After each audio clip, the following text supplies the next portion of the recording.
Welcome to this August edition of the GPS Training Podcast. It's our 12th episode. Today you've got myself, John, and we've got Andy with me. Hello. As always, we're streaming it live on Facebook, so if you want to see what we look like, please go to our Facebook page. So just search for GPS Training on Facebook, and don't forget to like our page when you're there. So without further ado, let's get on with today's podcast. It's our 12th podcast. We did our first ever GPS Training podcast in September last year, so it's nearly our first birthday. Maybe we should do something different next month. I remember back in the staff meeting the first Wednesday of August when I piped up with this idea of doing a podcast, and there was a few blank faces around the office. Andy thankfully knew what a podcast was, I don't think anybody else did. So 1 month later we launched it, and then the following month in October we streamed it live on Facebook. We did.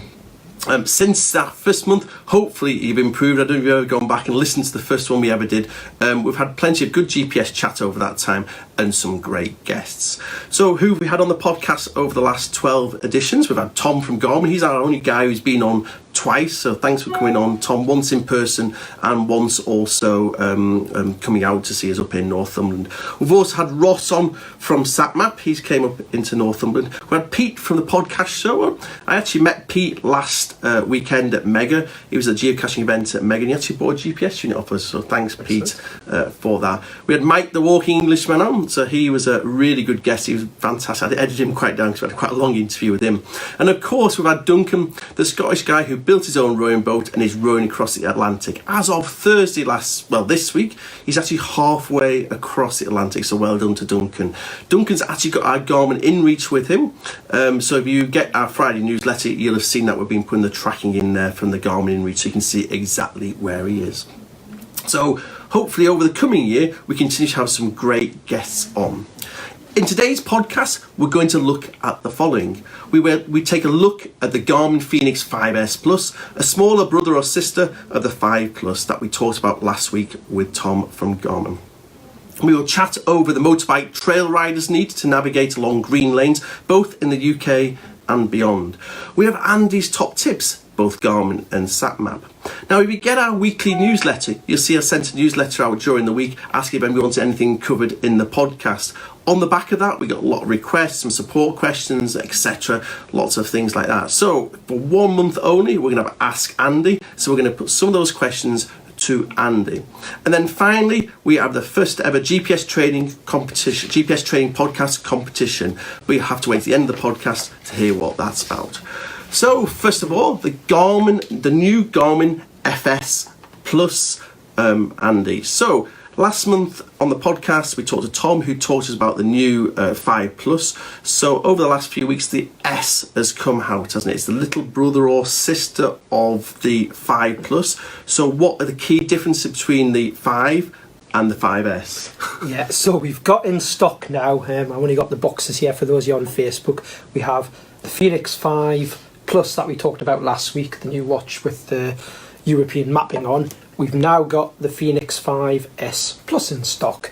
I've always assumed that the S stood for smaller, which in fact, whether it does or not, that is the main difference between the 5S Plus and the 5 Plus. It is a slightly smaller watch. So there's 3 things we normally look at when we're comparing the two watches. The 5S, the smaller one, has a smaller bezel compared to the standard Fenix 5 Plus. Yeah. So it's a 42 by 42 by 15.4 millimeter bezel compared to the standard one that's 47 by 47 by 15.8. So it's a slightly smaller bezel. Yeah. So if you've got a smaller wrist, I know I tend to find the ladies prefer that slightly smaller watch. The actual screen size is the same, it's just the bezel is a bit smaller. Okay. The strap as well is a little bit narrower with a smaller bezel. It's a 20 millimeter wide strap rather than the 22 millimeter wide. Right, so it's 5 millimeters smaller. Yeah, the bezel. The strap's a little bit shorter. I've never actually measured the strap, so I know it's a little bit shorter than the standard one.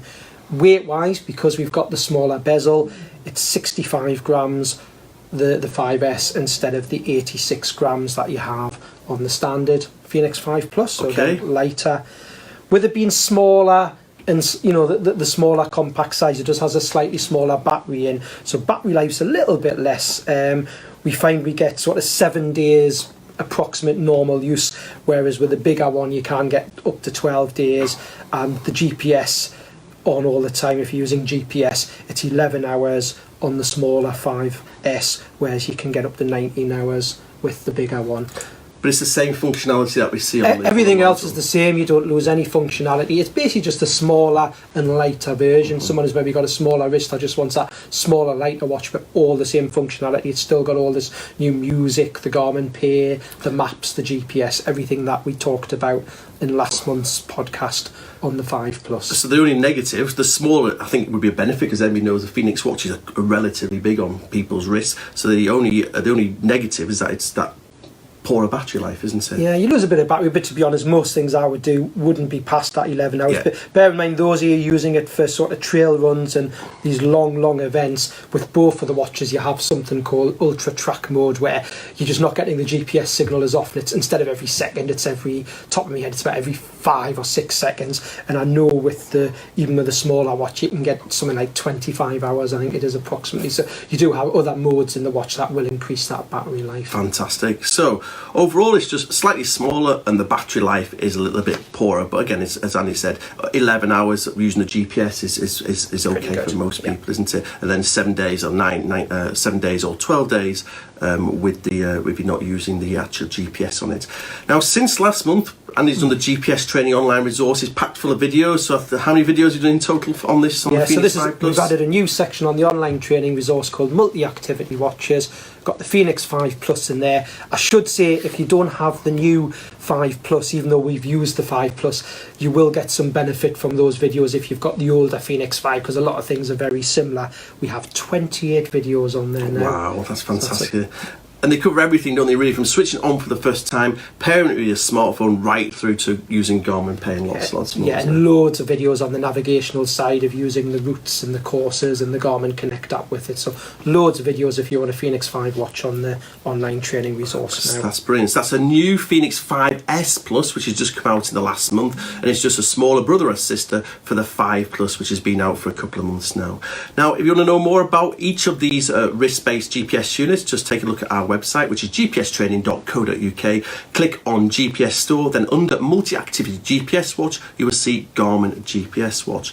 We're also talking there about the training videos for the Phoenix watch. You can find those on our online resource. Just go to our website, which is gpstraining.co.uk, click on online resource, and you'll see them under courses, Multi-Activity GPS Watches, then you'll see the Garmin Phoenix 5 watches.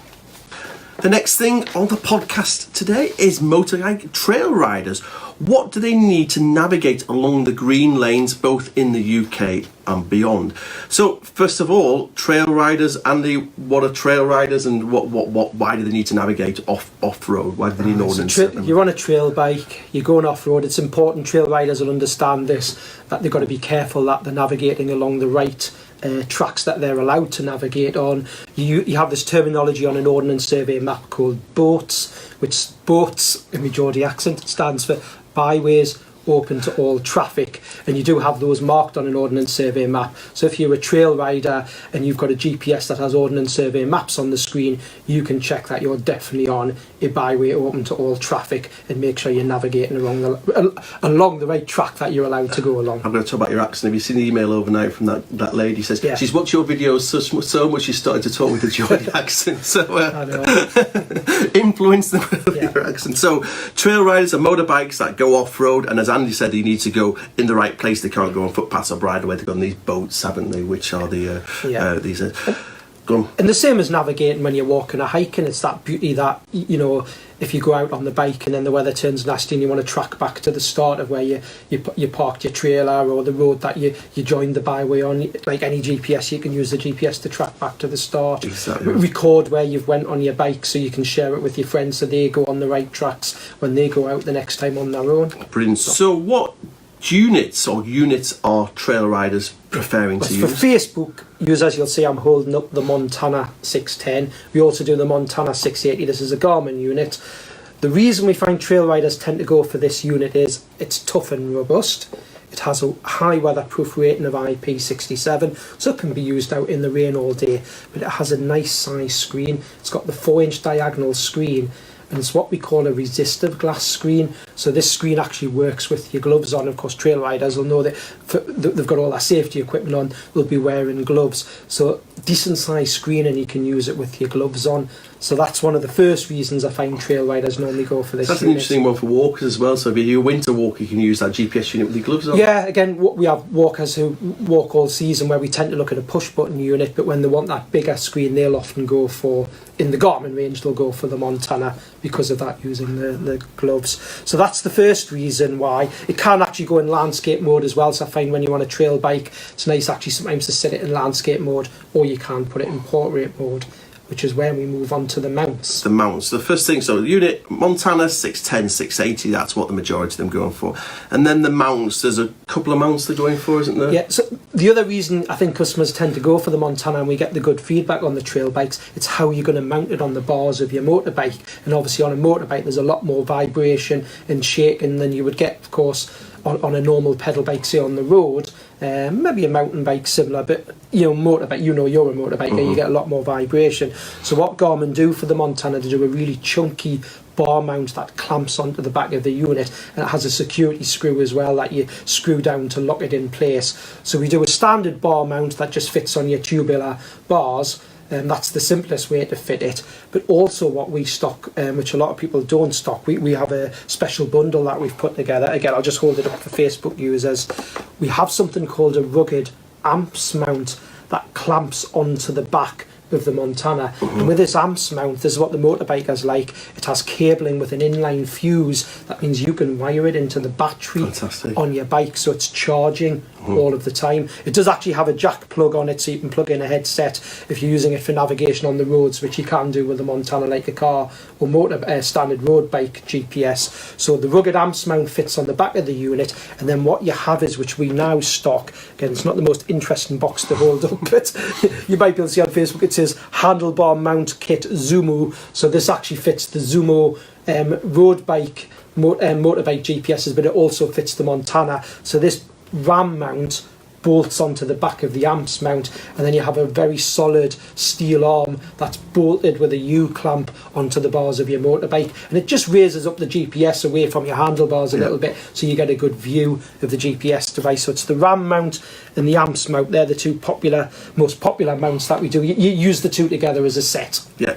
You could also just use a normal bike bracket on the top of the ram mount. Sorry, so what I was saying at the start there, we've got the amps mount that you use with the ram mount as a set. Yes. You'll find at our website we mentioned that you use the two together, or we got the special trail riders bundle with the Montana 610. But also we have something, when you look under the accessories, just called bike mount for the Montana 610, and again that's a very chunky mount that clamps on the back of the unit, and it just goes on the tubular bars. So it doesn't have the ram mount, it's not raised up, and you're not charging it while you're on the trail bike, but it's a simple way to fit it securely to the so trail if you were bike. just someone who just goes out locally, just out for a day at a time, the bike mount might be suitable. But if you're wanting to go on consecutive days and keep it charged up, the ram mount is the best. And wire it into your bike. Wire it into your bike there. So that's brilliant. So that's the key three things that Annie's just been through for mounting a Montana onto a trail bike. So you've got the Montana 610 or 680, you've got the AMS kit or the bike mount, and then you've got the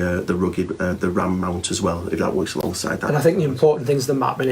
We supply them with OS mapping. A lot of people sell the Montana with no mapping, which is no good to any trail rider or walker. So we stock the units with the full GB Ordnance Survey mapping. That's fantastic. So if you want to find out more about this, Andy's actually done a video. We did that, it was in the newsletter last week, so you may have seen it, but he's done a video about showing you all these different accessories. So if you want to have a look at that video or look at these accessories, just go to our website, look under the GPS units and the ones with 1 to 50,000, and you'll see there's a new product, Garmin Montana 610 Trail Riders Bundle with OS 1 to 50,000 mapping. Next thing is Andy's top tips. We've got both our sat map and Garmin top tip. Even though somebody said this week we don't do many sat map top tips. How dare they? We do a sat map. We always do a sat map top every So, hey, come on, we don't hold one against the other here. We try to be equal as best we can. So, sat map top tip, Andy. The sat map top tip top tip came from a call I got off a customer last week, which even though we've had all this lovely sunny weather... That's why I was smiling when I said it, because I just looked and he had rain in front of me. I thought, it's been the warmest summer. I had a gentleman call me last week. He was using his Active 20 in the Lake District, loving his new SatMap Active 20. But even though we've had this lovely sunshine, we know what the lakes is like. It is one of the wettest parts of the country, I suppose. He had 2 days where it rained consistently, and he had the rain bucketing down on the unit. And what he'd found is, now this is the same with any touchscreen unit, if you get a lot of water on the screen, or the water's really pounding down heavy on the screen, no problem with the waterproof rating, that's not the issue, but it can make sometimes the screen move, and you can get some funny touches on the screen if it's got a lot of water on it. What we really like about the new Active 20, when it's heavy rain, or say you're in the winter and it could be hailstone or snow, you can actually turn off the touchscreen because it's button and touchscreen. Yes. So you can make that decision. Weather's not very nice, I don't want any accidental touches or the rain or hailstone doing anything on the screen. So you actually go into your SatMap Active 20, the main menu, you go to the settings, and it's quite obvious where the setting is. Under settings you've got touchscreen settings, so you select touchscreen settings, and by default it'll say touchscreen is on, and you just touch on where it says touchscreen on, and you get the option to turn the touchscreen off, and then you're just using the buttons instead. So bad weather, wet, snow, turn off the touchscreen on the Active 20 and just use the buttons. Fantastic, really nice. And joking aside, actually, there's been some heavy showers over the last week. We've had some heavy rain as well, so I think there's some forecast for today, so that's a really good one for this time of year as well. So then, Garmin top tip, Andy, for this week. Again, it's a simple top tip for Garmin, but something customers often forget about. I've had a couple of emails this week on customers asking about they've bought new computers and they want to transfer everything they've done in Garmin's free planning software Basecamp onto their new computer, or I've had customers who just use 2 computers and they're asking the easiest way to transfer data across. And I think a lot of customers forget that there's, on Garmin Basecamp, there's a simple menu called File Backup. So on Garmin Basecamp, when you've got it open, this is the free planning software from Garmin, whether you're on a Windows or Mac, if you hover your cursor over the file menu at the top, you'll see backup. Select backup, you can back up your whole database onto a memory pen, and then on your new computer, plug that memory pen in, and then with Basecamp software open, you go File, Restore, and you restore from the backup that you've done. I tend to do a backup probably every month on my own Basecamp software, just for safety anyway, you know, in case I ever have any problems with the computer. And so it sounds nice and simple to do, so that's brilliant. So thank you so much for both your SatMap and Garmin top tips. And this month we also got a top tip emailed us from Andy Cousins, so many thanks for that. So you don't have to be called Andy to be this part of the podcast. He says, "Hi guys, really enjoying the podcast and the online resource videos are brilliant. I have a tech tip that may help. When planning a route on Garmin Basecamp is using a map," he says it may work on Windows, "I found that instead of using the black box to move the map and zoom in and out, I can use the keyboard arrows to move the map, and also the plus and minus to zoom in and out. Works better for me, all the best." Does it work on Windows, Andy? We don't tend to have to use it on Windows. The tip that Andy's kindly sent in is if you're using a Mac computer and you're planning a route on Garmin software Basecamp and you're on the map page, when you get to the edge of the map and you want to move it, what happens on the Windows computer, you get this big white arrow appear and you can just left click and it moves the map without accidentally marking a point.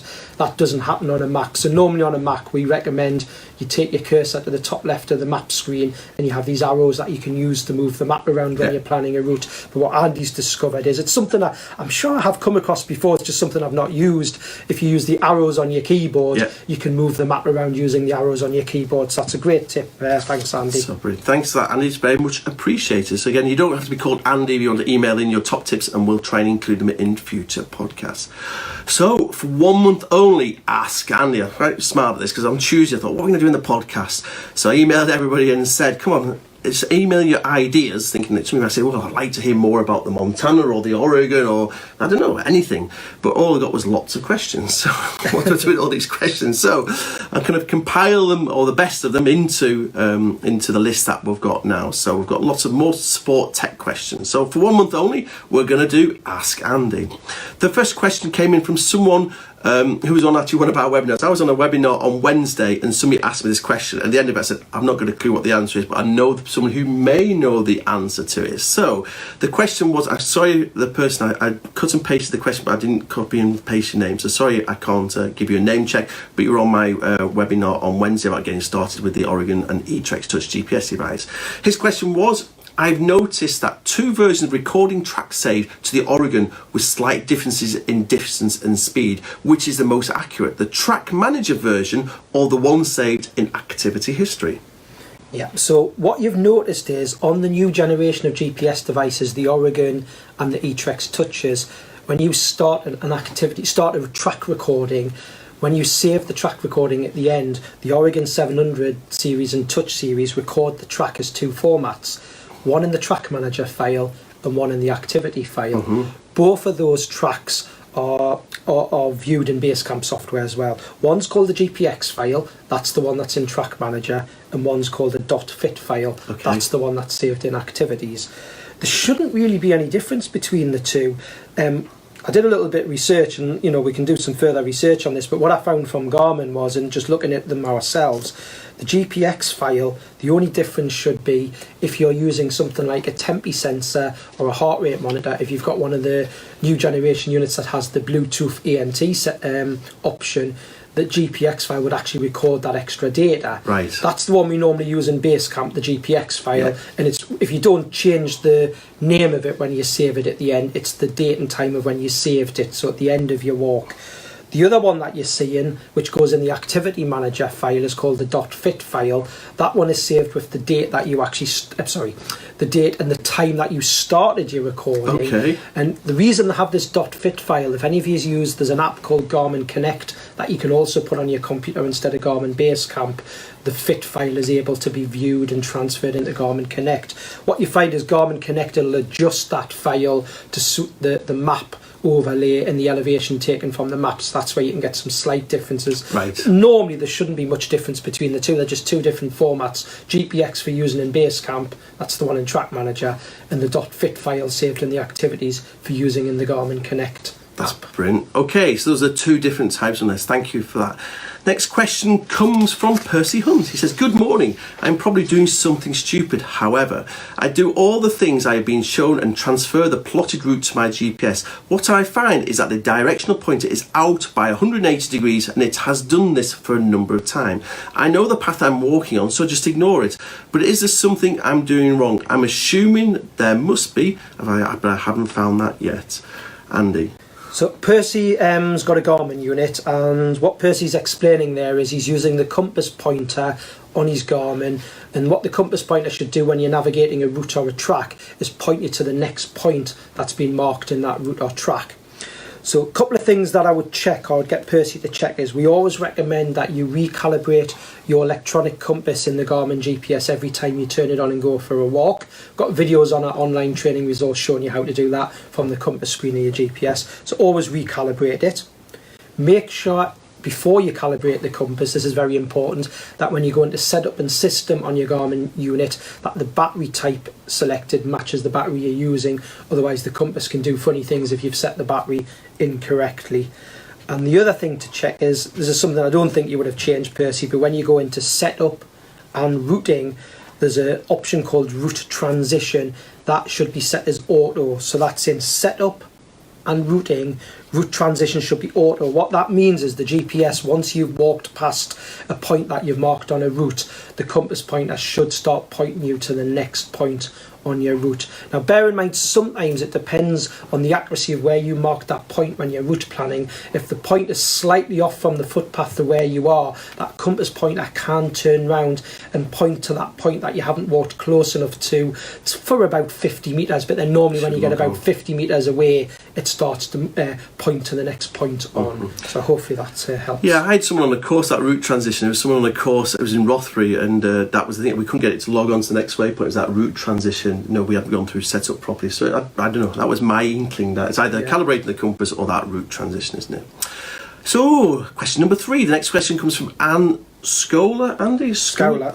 Apologies if I've pronounced your name wrong, Anne. Scholar. Who's been one of our SatMap course in Northumberland. That's the one that you deliver, isn't it, Andy? Yeah. So Andy must know the name because he had her on a course. So I just called her Anne. You know, Anne, we're very friendly at GPS training. So he says, she says, sorry, my SatMap 12 fairly often drops the active route on the map, although I activate the route and press the start button at the beginning of the walk. This happened twice on my recent walk of 22k. Any thoughts? Could it be an intermittent loss of satellite signal in the Scottish Highlands perhaps? Would it be good to hear MEL's experience this issue? Look forward to the podcast. So yeah, I had a chat with Anne the other week there. Now, I know Anne's sending her unit back to SatMap to be reconditioned because I think she's got a button that's been damaged on the side of the unit. So it's not something I've come across before. So it could actually just be a fault with the unit. So of course, Anne's sending the unit back. Fingers crossed when you get the unit back, obviously you can retest this. So it may just be a fault with the unit. It could be the GPS aerial insides become dislodged, and maybe it is something to do with that.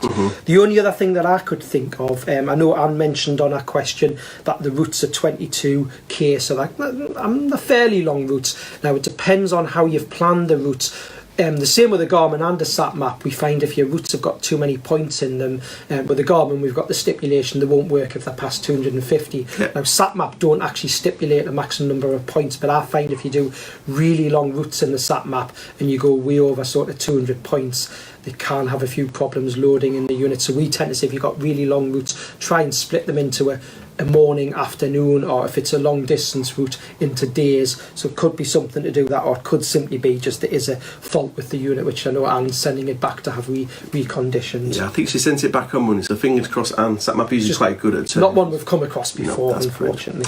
Next question comes from Pauline Watkins, who's from Cornwall. So he says, I've had to be away from my newest GPS for 4 months, and I'd appreciate a mention on editing tracks, more particularly on how to join tracks and ensure they all go in the correct direction. Mine don't. I am in trouble finding out how to do these correctly. So, online resource I would point this person to, but and you can try and describe what you want. This is using Garmin Basecamp, I'm presuming, isn't it? What Anne's asking is, in Garmin Basecamp, from the question, can you see which direction your tracks or routes are going in? And I'm assuming it's if you actually create a route and then accidentally stop that route and then just start a new route and you want to join a couple together. Now we do show on our online resource a video on making sure that if you've accidentally stopped a route and you want to continue that same route, how to do that. I must admit, I don't know if I've done one on joining tracks or routes, so that's something I'm going to put together if I haven't, and I'll add a new video onto the online resource. But what you do in Basecamp software, so get cut to the chase, to join two routes together. If you're in Basecamp software, whether you're Mac or Windows, and you can see in the bottom left hand window your two route names that you want to join together, you simply use the arrow up on your keyboard and highlight using the left click of your cursor both of the routes that you want to join, so they're highlighted together. And then when you right click with your cursor on the two highlighted routes, in the drop down box that appears, you get the option join tracks. It's along the wording is join selected tracks, or join selected routes if it's routes. So you select that, and then a box appears showing your two routes or two tracks you're going to join. Now the important thing is that box shows the order it's going to join them. So if you find it joins them in the wrong order, you've got an up and down arrow and you can switch the order that it joins them. So that's how you join. Now, sorry, I missed out at the start there. I think the lady was asking as well about seeing what direction they go. I don't know if you realise on Basecamp software, if you zoom in quite close on any of your routes or tracks, there's red arrows embedded into those routes or tracks showing the direction of travel. And then she can just right click and reverse route. So actually if you've got a track or route going in the wrong direction, another tip is where you've got your route or track name in the bottom left hand window on Basecamp, when you right click in this drop down box that appears, one of the options is invert route or invert track, which will reverse the direction of that track or route. That's brilliant. So she's zoom in, make sure they're in the right direction. If not, she can rotate them around, and then, as you say, you can click on one and then the other and join the two ones. As long as you highlight the two together, right click on the two you've got highlighted and select the option join selected tracks or join selected routes. I should know the answer to this. Please tell me off for not knowing it. But do you cover this in the webinar that you do on Garmin Basecamp, or is it a little bit too advanced for it? I must admit it's not something I normally cover, but I tell you the reason that most customers want to join routes together is they've accidentally stopped a route halfway through. So what I show on my webinar is how if you accidentally stop a route halfway through, rather than creating a new route, you add on to the end of your route that you're creating, and it gets away from that issue of having to join two routes together. The webinars we're talking about is the ones that Andy and I do in the evenings. So these are live seminars. Andy does one on Garmin Basecamp for both for PC and Mac users, and I do the one on the specific unit. So I do the unit specific webinars. So again, if you got a unit from us, you get two of these webinars for free, or alternative, you can buy them at now £29.99 each. Also in the online resource, there's some really good Garmin Basecamp videos. There's, so we go to our online resource, go to Garmin Basecamp video tutorials. There's one, I think the 8th video down, is amending your off-road walking routes, and Andy in there takes you through amending those routes. The next thing, for the first time ever, we've got a GPS training podcast competition. As it's our 12th, I thought we'll have a little competition to celebrate us creating the 12th podcast. So we've done it for our year anniversary, we'll be next week, that's our 12th one. So, drum roll please. The prize is going to be a free Bird's Eye voucher. So Andy's holding it up. If you're on Facebook, you see my Bird's Eye voucher. The biggest ever bit of packaging for the smallest little. So this is for. We'll have to do one for SatMap next month. We'll do another competition next month. So don't worry if you SatMap. I think we'll do another competition. Well next spotted, month. Andy. He'll be back on the phone. So this is for Garmin users. We have a Bird's Eye Select voucher. Brilliant. What is a Bird's Eye Select voucher? So a Bird's Eye Select voucher lets you download extra mapping to your Garmin GPS device. Where it's most commonly used is if you've bought a Garmin GPS device with either no mapping, maybe just the topo active mapping, or the 1 to 50 Ordnance Survey mapping, and you want an area of 1 to 25 more detailed mapping for Great Britain. Using this voucher, you can download 3,000 square kilometres of mapping of your choice. Fantastic. Can be used in a few other countries as well. Just an example, I know in France you get 1,500 square kilometres of IGN mapping. On our website under the GPS store and Garmin mapping, we explain a little bit more detail about the Bird's Eye voucher and what other countries it can be used in. And when you get it from us, if you buy one or you win the competition, you have to get a step-by-step guide of how to go through that process. And the online training resource has lots of videos on using this Bird's Eye Select voucher. So that's what you get in the competition. That's the competition this month. Next month is going to be a SatMap, I promise. We get told off. Okay, so the question is, last weekend, the 4th of August, I was at a large event with Garmin. I actually mentioned at the start of the podcast, I realised what I was going to do. So anyway, I mentioned at the start of the podcast, but what was the event I was at with Garmin? I don't know. If you don't know the answer, you can go to our Facebook page. If you scroll back down, you'll see the team shot from that day. So you actually see myself, Tom from Garmin, who we mentioned earlier on the podcast, my daughter Lois, who's with me for the day. So if you want to find out the answer, you can just go onto our Facebook page and find it there. It's actually the lead story in today's newsletter. So if you get our GPS training newsletter, the top left-hand story is actually this event. So that's the question. So how do you answer? How do you email in your answer? Just email your answer to office@gpstraining.co.uk. So, question is, last weekend, the 4th of August, I was at a large event with Garmin. What was that event? As I say, if you scroll down our Facebook page, you'll see the picture from the day. If you get our newsletter, you'll see it. Alternatively, you go back to the start of the podcast, we mentioned it then. Just email your answer to office@gpstraining.co.uk. The closing date for the competition is the date we record the next podcast, the 14th of September. We've got it a week late because Andy's on holiday at the start of September. I'm away the following Friday morning, so we have to do it a week later than normal. So the 14th of September is when we record it. We'll actually draw out the winner before we do it. We'll announce it on the podcast next week. Andy can draw it out next week. So then, and finally, thank you very much for listening to this GPS training podcast. It's our 12th podcast. Please do give us a call, especially if you're thinking about buying a new GPS unit. Please take a look at both our physical GPS training courses and also our webinars. Just go to gpstraining.co.uk and click on GPS training courses. Please do tell your friends about the podcast and about GPS training. Any help you can give us to share the message is very much appreciated. And don't forget, you can watch us recording the podcast on our Facebook page, which is GPS Training UK, or on our YouTube channel, which is just GPS Training. And please don't forget to RST add podcast. Please rate our podcast on iTunes. It really does help get people seeing the podcast if you rate it on iTunes. Subscribe to our podcast on whatever platform you listen to us on, and please tell a friend about both GPS training and the GPS training podcast. Many thanks, Andy, for joining me on our 12th GPS training podcast. Thank you. And have a good week or a good month ahead of you, whatever you're going to do. And thanks for listening.